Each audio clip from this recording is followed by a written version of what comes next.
I'm going to do something a little bit different this time and give some updates on projects that are still in progress or wrapping up and kind of give you a snapshot of what I'm working on right now. In the next week or so, I'll be packing up a lot of the fish that I've raised in the last 6 months and sending them off to a local store. So before they go, I'll give you a brief update on how some of them have been doing. I'll start with these sterbai cories. I haven't counted them yet, but I think there's about 50 in here. Right now I'm keeping them in the same 84-degree water system that I use for my rams, since sterbai don't mind warm water. I've held on to them a bit longer than I usually would, and that's mostly because I wanted to enjoy having a large school of adults for a while, and I have to say it was worth it. They're a lot of fun to watch, especially at feeding time. Since I've just been putting size on them and not trying to breed anymore, I've been feeding them mostly dry and frozen foods as well as some rapashi, and they've been living a good life in here. I'm not happy to lose them, but only about a quarter of my total tank space is dedicated just to growing out large batches of fry, so if I don't keep things moving, the process of bringing in and breeding new species kind of grinds to a halt. The good news is, I recently passed on a group of mature adults to someone local, and they bred almost immediately, and now he's raising up fry. That feels good. I feel this pride like I sent my kid off to college, except, it was a fish. I still have my hillstream loaches, about 35 if I remember right. Now these have been at a sellable size for a while now, but there happens to be one more person in my area that's breeding them, so I've kind of been waiting in line for a turn to sell mine off. I think if I took them to the store, they would take them, but I've chosen not to. Even well-kept stores are not really the best place to keep fish for long periods of time, and if you jam up a tank with large quantities of a slow-moving species like these loaches, you're just asking for some of them to die. That's not the future I want for my fish, so I'm being patient. When I first talked about hillstream loaches, one of the things I wanted to convey was how much more flexible they seem to be than we typically find on the internet regarding things like water temperature, water flow, and preferred foods. For what it's worth, in this grow-out tank where they've tripled or quadrupled in size, the water's 80 degrees, I'm still using low-flow sponge filtration, and they're still on a primarily protein diet. Now that they're larger, I've switched to feeding them mostly high-quality dry pellets, but overall they seem to be perfectly happy in here. In my area, these loaches are usually $12 to $15, and I'm not sure why. They were easy to breed, and from what I've seen so far, they're one of the more durable and adaptable fish I've ever worked with. Maybe they don't ship well. There has to be a reason, but I'm not sure what it is. These are some of the rams that I kept from my spawns last year.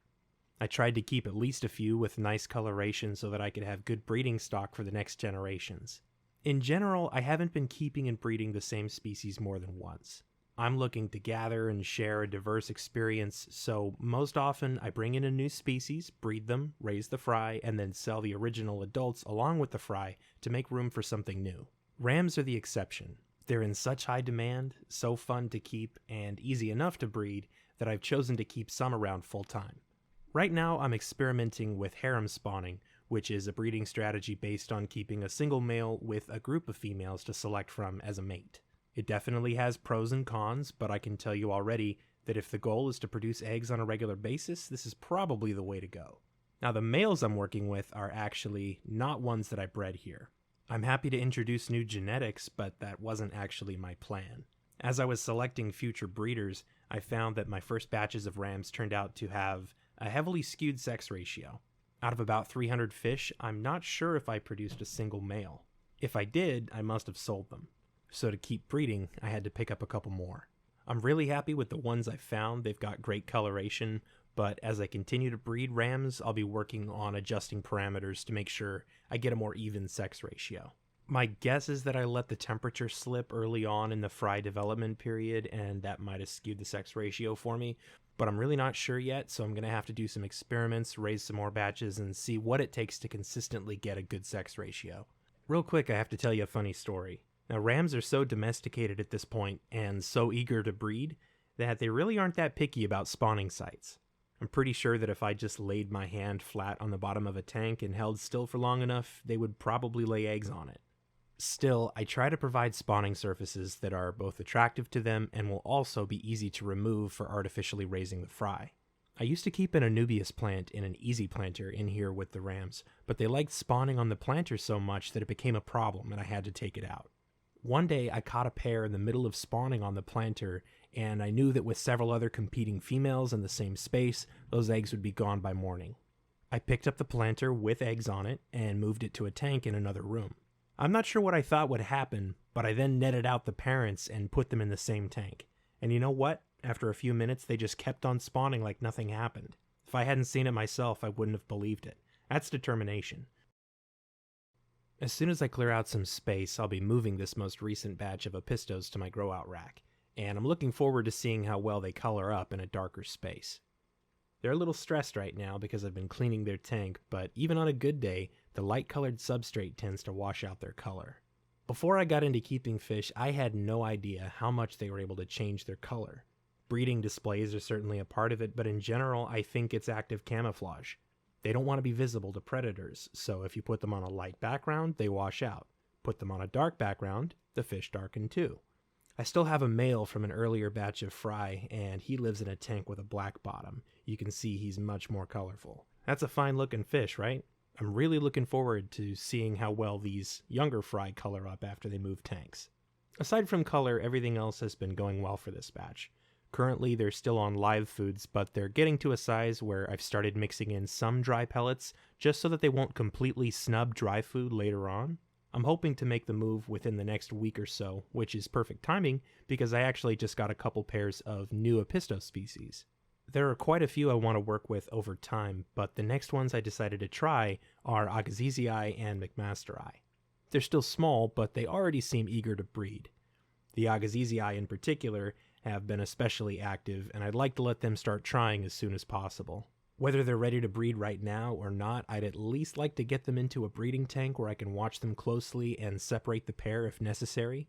One thing I've already noticed about these new species is that they're a little more aggressive toward each other than I'm used to with the cacatuoides, so I'm thinking I'm going to have to watch them closely and make sure no one gets beat up. Not counting the new species of Apistos, I think I have 8 other species in the house that I'm either currently working on or planning on breeding. Most of those I'll save for another time, but today I'll tell you about at least a couple of them. So here's where I'm at with chili rasboras. I know there's a lot of people eager to get more information on how to breed them, and I get that, me too. There isn't much available, and if you comb the internet, you'll find more people asking questions than providing answers. Every care guide article has a breeding section, but personally, I think they're just copied and pasted from another egg-scattering fish. Tell me if this sounds familiar. There's at least one article that starts by saying, breeding chili rasboras is easy. In fact, it's a little too easy. Doesn't that just make you want to throw something? If it's easy, then I must be doing something seriously wrong because after a solid year of work, I can tell you how to make chili rasboras happy, but I can't tell you how to make them breed. The one piece of information I've found that I think is credible is a TFH article written by Mike Helweg.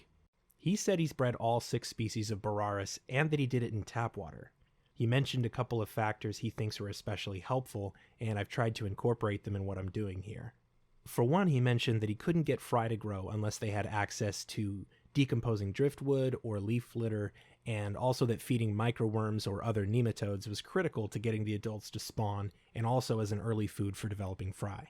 I've tried both, and also quite a few other things. I've tried tap water, reverse osmosis water, both clear and heavily tannic water, high light, low light, no light, various total hours of light per day. I've tried temperatures ranging from the low 70s to the low 80s. I've simulated rain through cool water changes. I've also tried different pHs ranging from 4.9 up to neutral. I've fed every live food I have, including brine shrimp, daphnia, microworms, vinegar eels, not to mention that in this tank, with so much live and decaying organic material, and having no shrimp or snails, at times there are visible clouds of paramecium and other infusorians, so food is not an issue here. I've given them a variety of potential spawning sites, including mossy areas, bushy plants, and loose stacks of leaf litter. At one point early on, it occurred to me that I might not have both sexes of fish, so I also increased my group size from 7 to about 35 just to be sure. In short, I've done just about everything I can think of. I get great color, and by all indications, the fish look happy. I've just seen very little that would suggest the fish are actually breeding. It seems unlikely, but personally, I can't shake the feeling that I don't have both sexes. I think I might just have males. Every description of their dimorphism suggests that females are larger, rounder, and less colorful, but I'm not sure that any of them are consistently less colorful than the others, and in fact, if any are more colorful, it seems to be the larger ones. It doesn't sound reasonable to me that exporters could be effectively holding back females even if they wanted to. These fish are tiny when you buy them, and I'm not sure they'd even be able to tell the difference, but I just don't have another good explanation. On the more positive side, I do have at least one experience that suggests I might have both sexes. This is the closest thing I've ever seen to breeding. I saw what I assumed to be a male doing a very familiar looking dance while trying to attract another fish into a mossy area. That looks like breeding behavior to me, but it didn't produce any observable results. I also recently had a brief conversation with a fish keeper from Indonesia who told me he hasn't noticed much sexual dimorphism either in these fish, but that they are bred in large numbers where he lives and so easily that their price equates to less than a US penny. I'm totally guessing, but I'm betting that breeding fish in Indonesia means very soft and very warm water, so that's what I'm working with right now. I'm softening the water further with reverse osmosis, and I have the heat cranked up to just above 80. I'm not holding my breath, but we'll see what happens. If anyone knows how to reach Mike Helweg or an Indonesian fish farmer, let me know so I can grill them with questions. Otherwise, I'm just going to have to keep trying. Another project that's been kind of on the back burner for me over the last year has been pea puffers. As soon as I can free up some tank space, I'm going to put some more serious effort into breeding them, but in the meantime, I've noticed a few things I wanted to share. First is just an observation on stocking density. For a long time, I assumed that having too many in one space would cause aggression issues, but I've been slowly adding to this group, and I'm up to 6 puffers now in a 10-gallon. They've actually been getting along really well, and I might even go as far as to describe them as a schooling or shoaling fish. They always stay together in a group, and I never see any aggression now. In fact, I saw more nipping when I had 2 or 3 fish in here than I do now that there are 6. I can't speak for anyone else, but for me, a group has been working out great. I've also been tweaking my feeding strategy a bit lately. For most of the last year, I've been feeding them live baby brine shrimp, and that works well in terms of keeping them fed. But a few months ago, I started using live daphnia instead, and I've noticed that since none or almost none die without being eaten, the waste is minimal. This is one of the tanks that I filter with pothos plants, and if I feed nothing but daphnia, I usually test nitrates at 0. Still, as good as brine shrimp or daphnia are as a staple, if I want to breed them, I know I need to get some fattier foods into them. You might see some snail shells in here, but they're probably 6 months old. I stopped feeding snails once I figured out that the puffers tend to just take a bite and then leave the rest to rot. To me, that small food value just isn't worth the damage to water quality. My compromise has been to temporarily set aside my distaste for live blackworms and see how much weight I can put on the fish by feeding worms a few times a week. So far, I've been really happy with the results. The residual waste level is a bit higher than daphnia, but the fish do seem to be putting on some weight. I think I've also unintentionally started propagating blackworms. Since it's still fairly cool outside, I've been keeping the ounce that I brought home from the store in a small plastic tub with some dirty sand I took out of one of my ponds. I've been harvesting worms out of here for more than 2 weeks, and yet every time I go back, I find just as many worms as I started with. I figure the sand has some decaying matter in it that the worms are eating, and I must be propagating them by division and regeneration. That wasn't my goal, but I'll take it. The weather should be warming up soon, so I doubt I'll be able to keep these for long, but I can always get more once I'm able to put more effort into breeding the puffers. Okay, now I want to try a bit of an experiment and talk about some comments and questions I've gotten in a bit looser way. Normally, I actually write these videos out. They kind of start as an essay, and then I just record audio of me reciting them, but I'm going to try to be a little looser and just respond to these as best I can in the moment. And unless I have something in particular that I want to show that relates to answering a question, I think I'll just keep us company with some of the piles of footage I've accumulated of fish over time. So I want to start with a question on the video I made about breeding rams. This is from Josh. He asked, did you use RO water? And if so, did you remineralize the water? Is that needed? I'm looking to get rams, but I'm worried about the water parameters with using RO water with no minerals in the water, with a pH around 6.5 or so. I'm also wondering what you used for a home for the fry when you moved the rock into its hatching area without the parents. Well, the second part is easier to answer. I use a few different breeding boxes, breeding enclosures. I have quite a few, and the ones that I typically like to show are the hang-on tank types. And the reason I do that is they work pretty well. They need some modification to work really well, but they're only about, I don't know, $15 if you buy them at a local fish store. And so even though I have some better equipment, I'm trying not to show things that are going to be too expensive for people to buy or maybe not accessible to them wherever they live. So I'm trying to stick to the basics. But the honest answer is I've used several. And right now, I think my favorite is a German breeding ring. If you're in the US, I'm not sure if they ship outside the US, but you might take a look. It's a company called Swiss Tropicals, and they're a fine piece of equipment. I think with shipping, they're probably about $45 total to buy, but they're worth it if you can.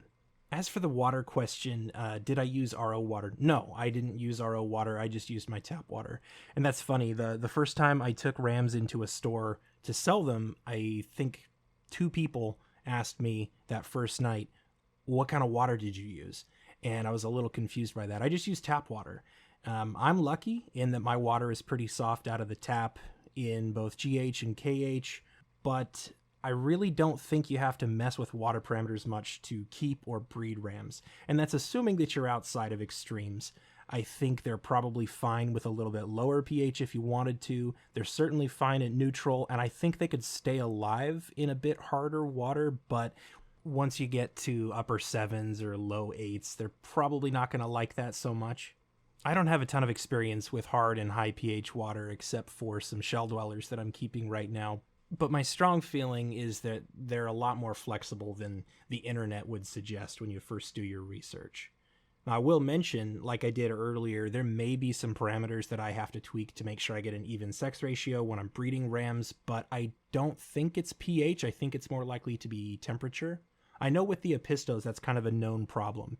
Water temperature can skew the sex ratio, heavy male, heavy female, and pH is known to have some effect, but it's a minor effect compared to water temperature. So I'm really leaning towards it being a temperature thing. And it could also be some kind of hormonal influence. These rams look great when I buy them. And I'll tell you, I'm proud of the rams that I've bred and raised. They look good, but I'm not sure they look as good as the adults I bring home from the store. I could bring home 2 beautiful fish, breed them, and the fry are maybe 85% as good as the ones that I bought.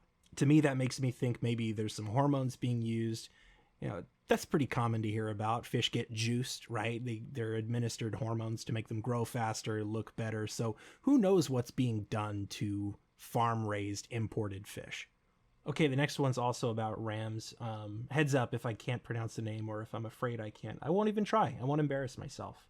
So this one asks, do you have to keep the breeder box aerated or with a filter?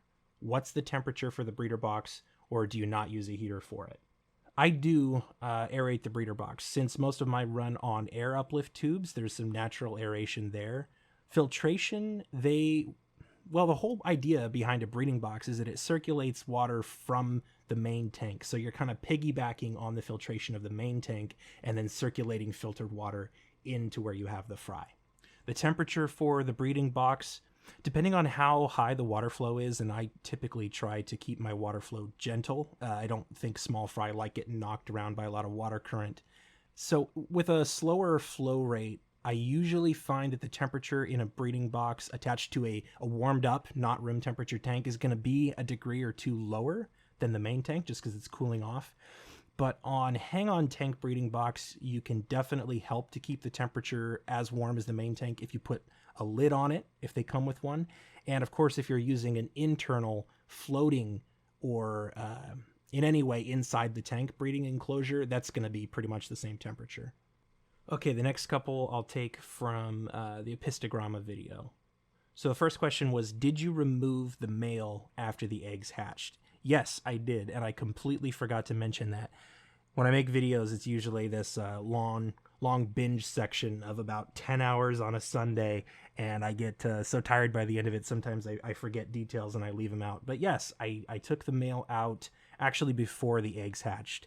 There are conflicting reports on what a male does, a male Apisto cacatuoides. Some people have reported that they can be biparental and they can both take care of the fry.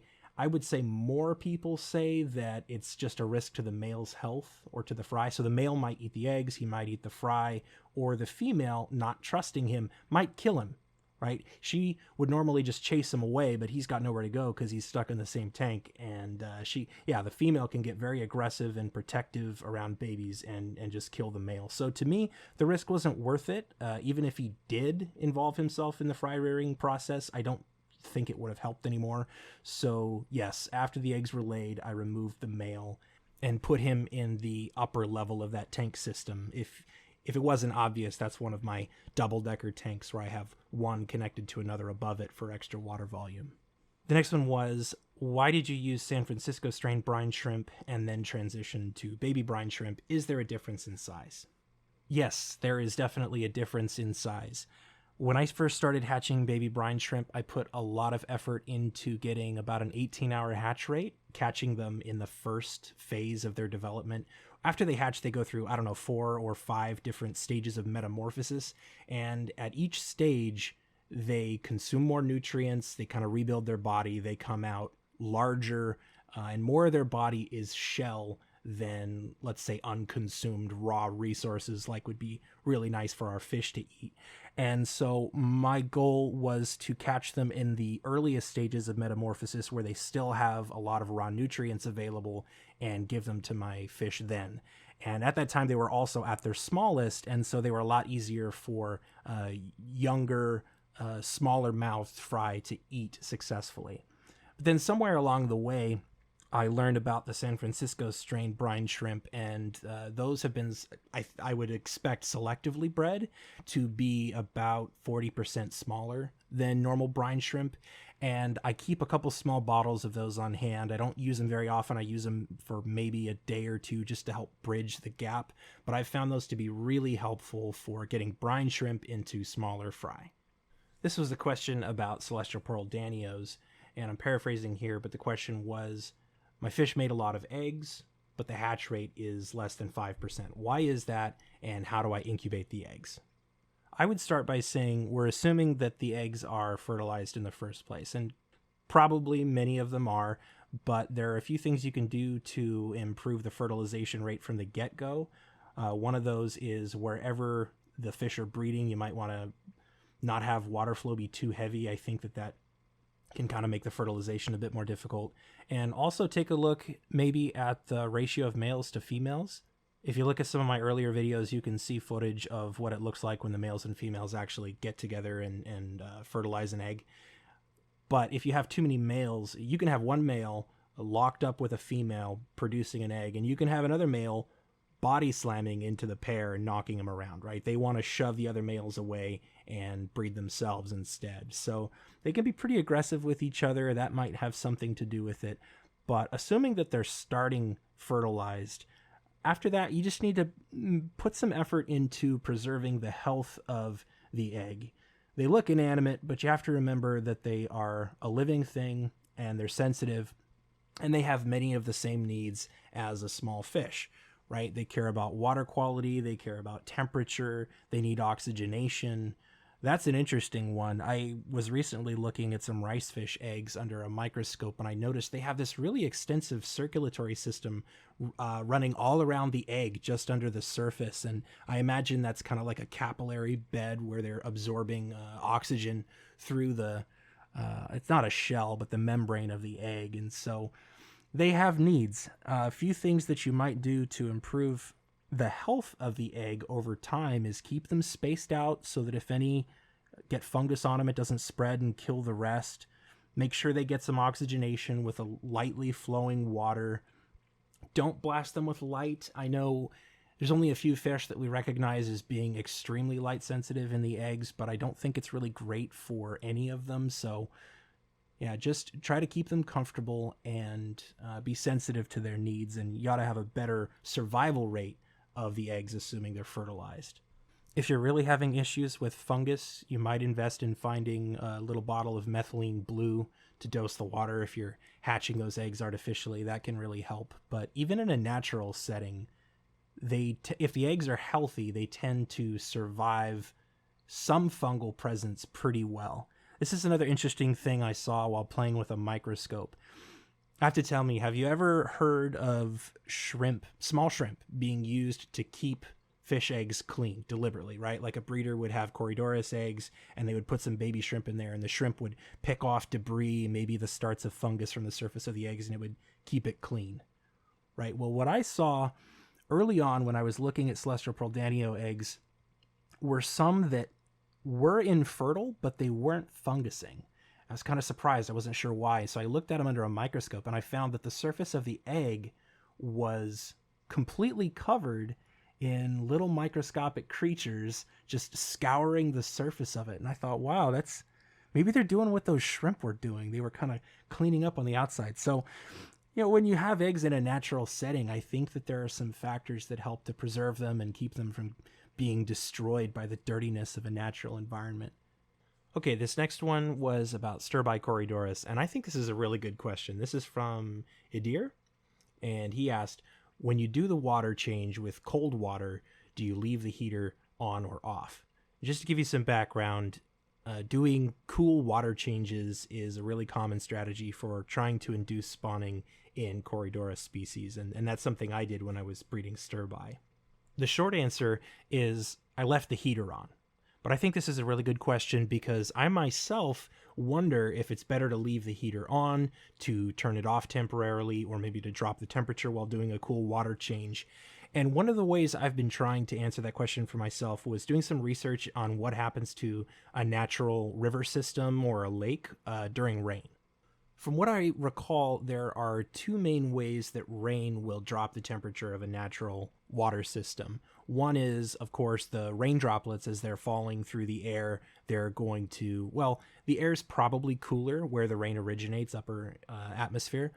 But as they fall, they're dropping in temperature because of evaporative cooling, right? So you have cold water droplets hitting the surface of the water. And, when you add cold water to warm water, it makes the warm water cooler, obviously. But another factor is that the water on the surface is already a little cooler than the water deeper down, again, because of evaporative cooling. And so part of what the rain does, you're slamming an object with some mass into the surface of the water. And as it plunges down, it's dragging some of that cooler upper water level down into the lower levels. So on the surface, my assumption is that during rain, you have a temporary drop in overall water temperature, but then as soon as the rain stops, it probably warms up back where it was before pretty quickly. And for that reason, it seemed reasonable to me to just leave the heater on and let the temperature drop and then rise back to where it was before. But that might not be the best thing to do.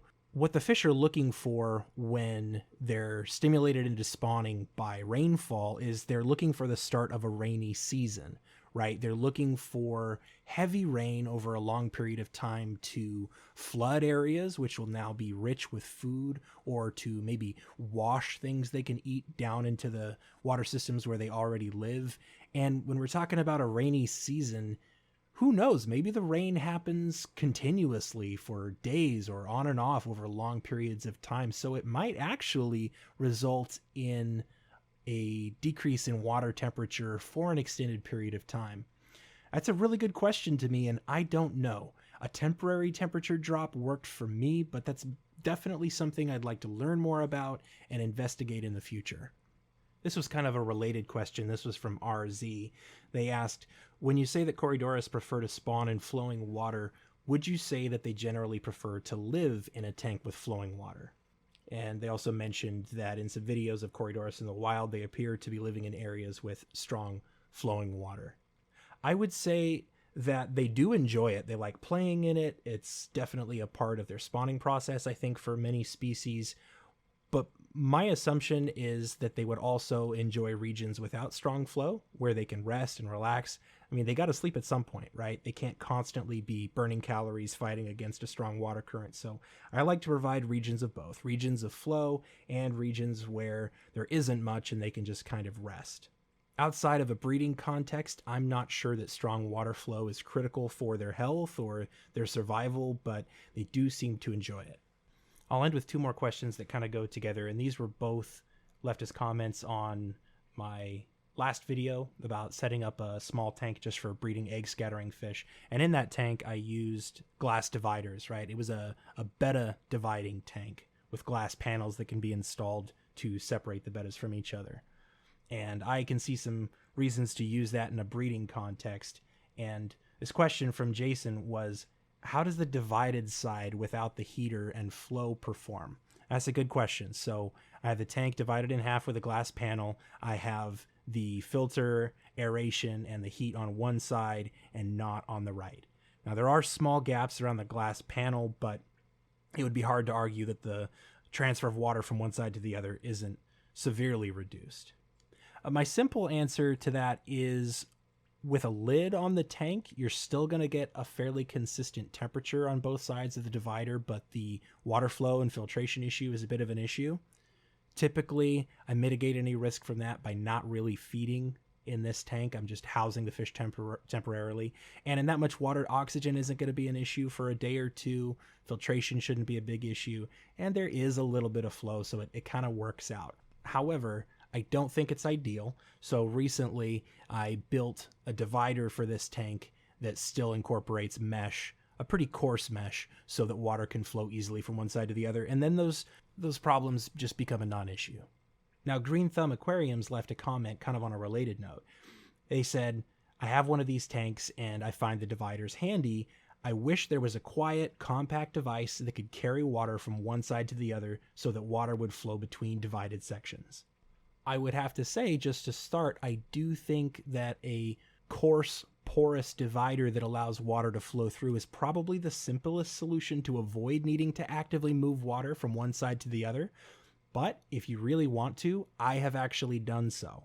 At some point last year, I made a wall of foam to divide that tank. I've cut that foam down for something else, but if we pretend this breeding box is that betta tank, you just make a wall of foam that firmly divides the tank in the center, and I cut a slit into the top of the block of foam and then stuffed a small water pump from an old filter into it. And what this would do was gently pull water into the block of foam from both sides, lift it up, and spill it out over the top into both sides of the divided aquarium. This is a crude solution, but I actually ran this for several months and it works out just fine. It also happens to be quiet, which is what you're really looking for when you avoid any kind of an air uplift system to move the water. So that'll be the end of the questions for today. But I have to tell you, that was kind of fun. So if you enjoyed this, please tell me. If this is something you'd like to see more of in the future, let me know and I'll try to do that. Otherwise, thanks for watching or listening, and I'll see you next time.